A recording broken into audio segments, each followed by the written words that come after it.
ददाति स्वपदान्तिकम् वन्देऽहं श्रीगुरो श्रीयुतापत्तल्यं श्रीगुरुं वैष्णवांश्च श्रीरूपं साग्रजातं रघुनाथानुतं तं शिवो सावधूतं सावधूतं परिजनाः सहितं कृष्णचैतन्यदेवं श्रीराधाकृष्णपादाय सागरवर्गदासीशाखान्वितांश्च नमो विष्णुपदाय कृष्णपृष्ठाय श्रीमते वेदांत स्वामी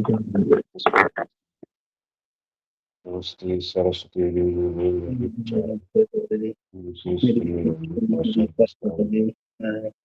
जय कृष्ण चैतन्य नित्यानंद श्री अद्वैत गदाधर श्रीवासादि गौर हरे कृष्ण कृष्ण कृष्ण कृष्ण हरे हरे राम हरे राम राम राम हरे हरे। हरे तो भागवतम में अगर हम देख रहे हैं,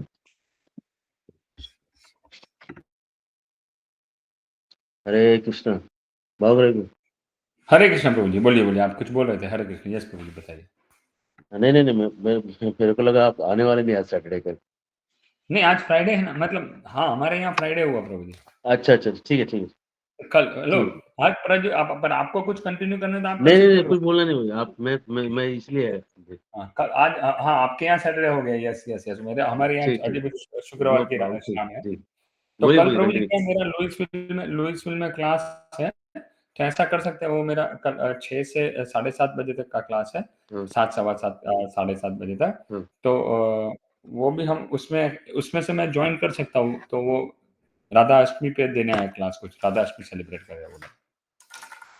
तो देखेंगे कल का, कल देखेंगे, आज शुरू करते हैं। ठीक नमः विश्वपादाय कृष्णपृष्ठाय भूतले श्रीमते भक्ति वेदांत स्वामिनिति नामिने नमस्ते सारस्वते देवे गौरवाणी प्रचारिणे निर्विशेष शून्यवादी पाश्चात्य देश तारिणे जय श्री कृष्ण चैतन्य प्रभु नित्यानंद श्री अद्वैत गदाधर श्रीवासादि गौर भक्त वृंद हरे कृष्णा कृष्णा कृष्णा हरे हरे हरे राम राम राम हरे हरे हरे कृष्णा कृष्णा कृष्णा हरे हरे हरे राम राम राम हरे हरे हरे कृष्णा कृष्णा कृष्णा हरे हरे हरे राम राम राम हरे हरे।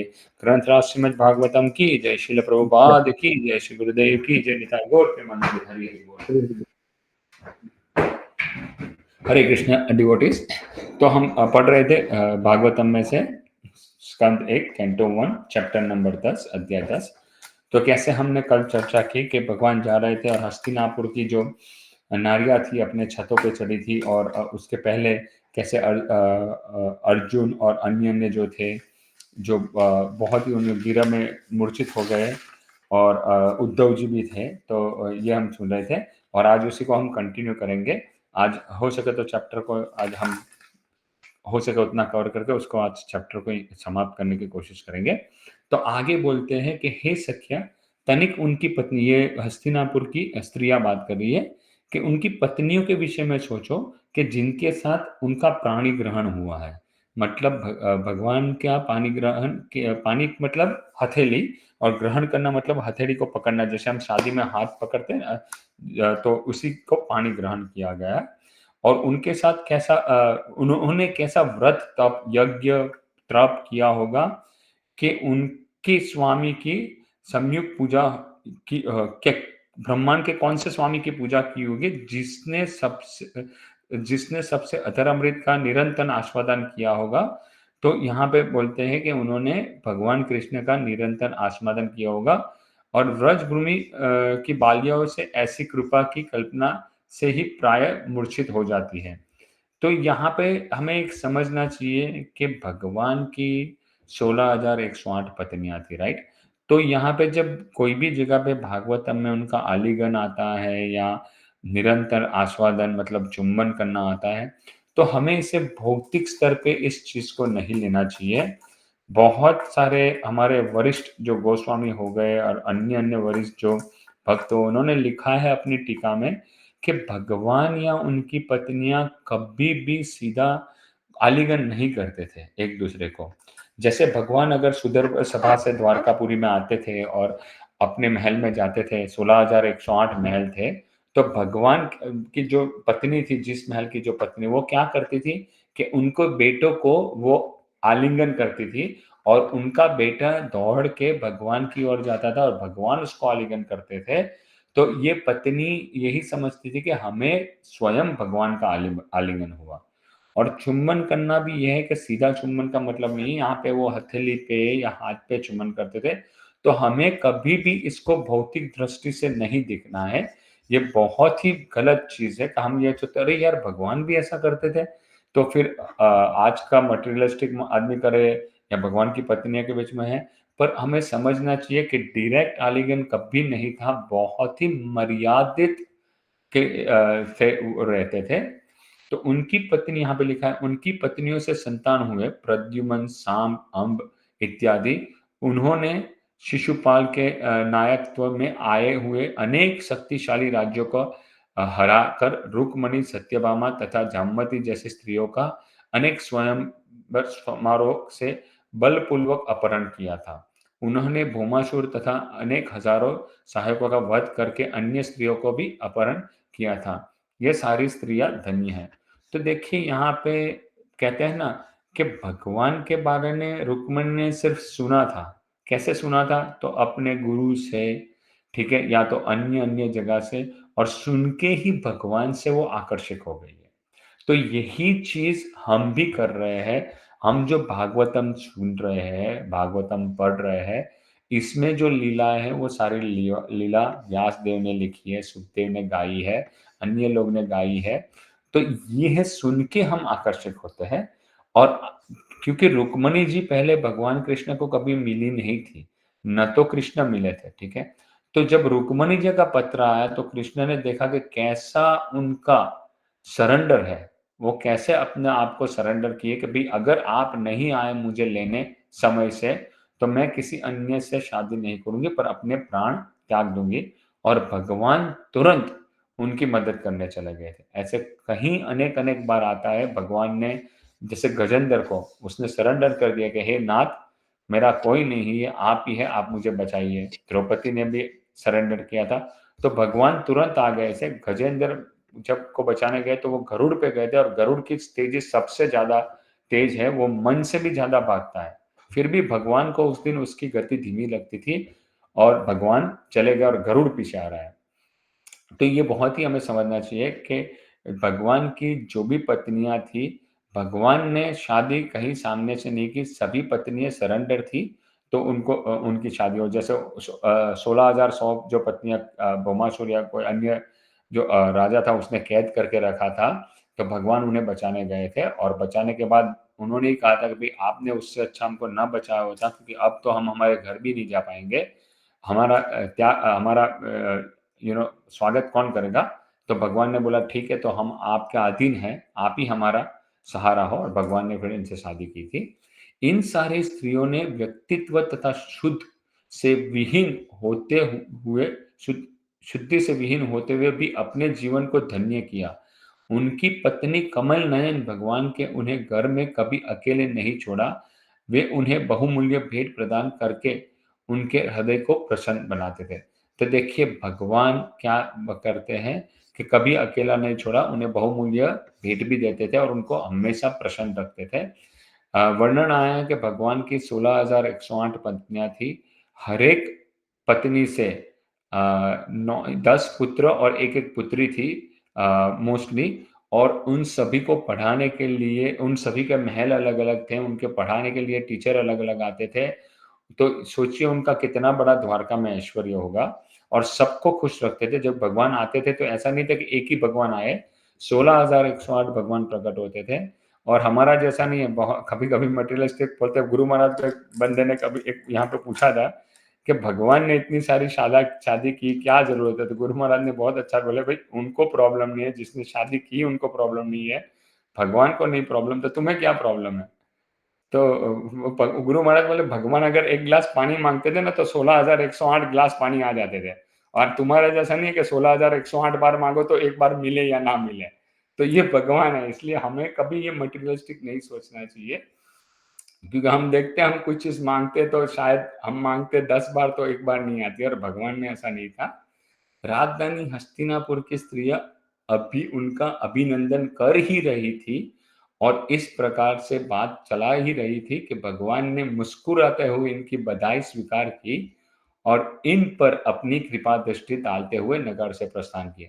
बहुत ही बड़ा सुंदर ये स्टेटमेंट है। सुनिए, जो स्त्रियां उनके बारे में बात कर रही थी कि उनका अभिनंदन कर रही थी और इस प्रकार से बात चला रही थी, वैसे में ही भगवान ने उनकी ओर मुस्कुराते हुए दिखा और ऐसा उनको लगा कि जो उनकी बधाइयाँ थी, क्योंकि वो तो स्त्री कुछ दे नहीं पा रही थी, एक लज्जा के हिसाब से छत पे थी, कुछ दे नहीं, तो उनका भी चाह था कि हम कुछ करिए। तो देखिए यहाँ पे यही चीज़ सारी समझनी है कि कुछ भी अगर हम मन से भी कुछ भगवान को अगर खुश करते हैं, उनकी ग्लोरिफिकेशन करते हैं, जैसे अब हम भागवत सुन रहे हैं, भागवत बोल रहे हैं, तो ये भगवान के बारे में सुन रहे हैं ना, सवेरे-सवेरे आपके यहाँ तो सवेरे करीब 5 सवा 5 बजा होगा, राइट? आप सवेरे जल्दी उठ के इतना अच्छा भगवान का, तो मतलब ये भगवान को अभिनंदन देना है कि भई आज पूरा दिन हमारा है भगवान, हम अभी थोड़ी देर में जब शुरू होगा तो मटेरियलिस्ट में फँस जाएँगे, पर आपके बारे में सुन के हम आपको एक धन्यवाद करते हैं। तो भगवान कभी भी ऐसे धन्यवाद को देखो, भगवान ने क्या किया, मुस्कुराते हुए उनकी बधाई स्वीकार की और उनके ऊपर कृपा दृष्टि की। बहुत बड़ी चीज है, कृपा दृष्टि डाली तो वो तो धन्य हो गई, भगवान ने उनके ऊपर थोड़ी सी कृपा दृष्टि डाली तो धन्य हो गई। हमारे जीवन में भी ऐसा ही होता है, हमारे पे क्या हम सोचते हैं कि भगवान का ना, कभी हमारे नहीं, भगवान देखते हैं कुछ हमारे ऐसे काम है, कभी भी आप देखिए, दिल से चाह रखिए तो होते हैं, पर हमें क्या दिखाई नहीं देता है, हमें उसका एहसास नहीं होता है। तो ये बहुत ही सुंदर चीज है कि इनकी कृपा दृष्टि पूरी। अब सोचिए वो नारियां, क्या उनके मन में होगा जब भगवान की कृपा दृष्टि और भगवान की एक मुस्कान देखी होगी, तो क्या क्या उनकी हालत होगी, वो तो एकदम मूर्छित ही हो गई होगी, राइट? फिर आगे देते हैं, यद्यपि महाराज युधिष्ठिर का कोई शत्रु नहीं था, फिर भी देखिए महाराज युधिष्ठिर का कोई शत्रु नहीं था, मतलब महाराज युधिष्ठिर पूरे पृथ्वी के राजा थे, कहीं पे भी आ जा सकते थे, तो कोई शत्रु नहीं था।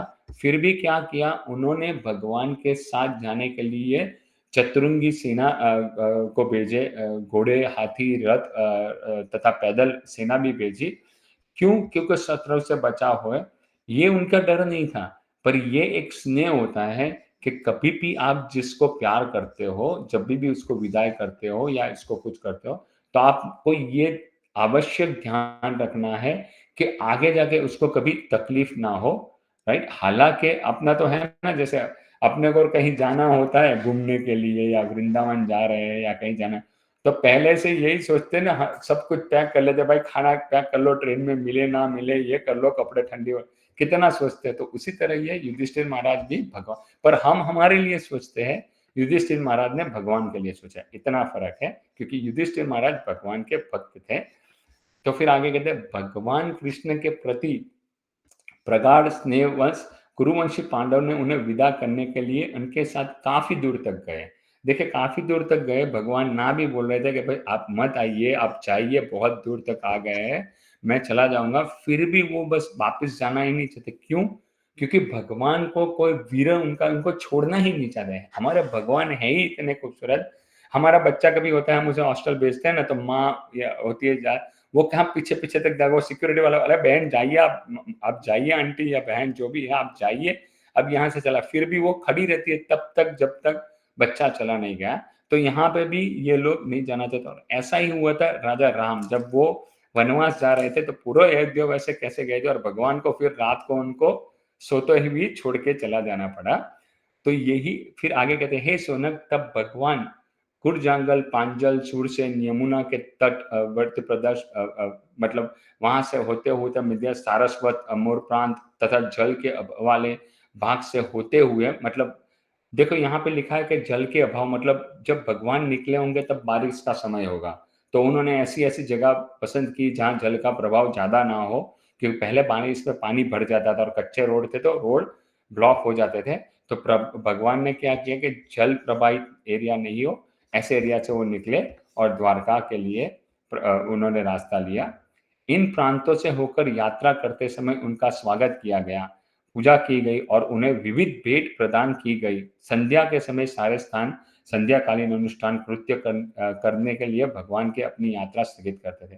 तो देखिए, भगवान जब जाते थे, पहले जब यात्रा होती तो रात को यात्रा नहीं होती थी, तो रात को कोई भी गांव आता था तो गांव में रुक जाते थे, और गांव के बाहर ही जो गांव मतलब जो होता है वहीं रुकते थे भगवान, और कोई भी अन्य पहले भी यात्री होते थे तो रुकते थे, तो भगवान रुक जाते थे। और जब किसी को पता चलता था कि भगवान स्वयं आए थे, तो लोग उनका उनका स्वागत करने के लिए, वेलकम करने के लिए पूजा की थाली, विविध प्रकार की भेंट लेके वो लोग जाते थे और संध्या के समय बैठ के वहां पे संध्याकालीन मतलब अनुष्ठान करते थे, कीर्तन करते थे भगवान के साथ, भगवान की लीलाओं के बारे में सुनते थे, भगवान की लीलाओं का कोई पाठ पढ़ते थे, और वहां पे यात्रा जब बैठती थी सूर्यास्त के बाद तो भगवान के साथ एसोसिएशन करते थे।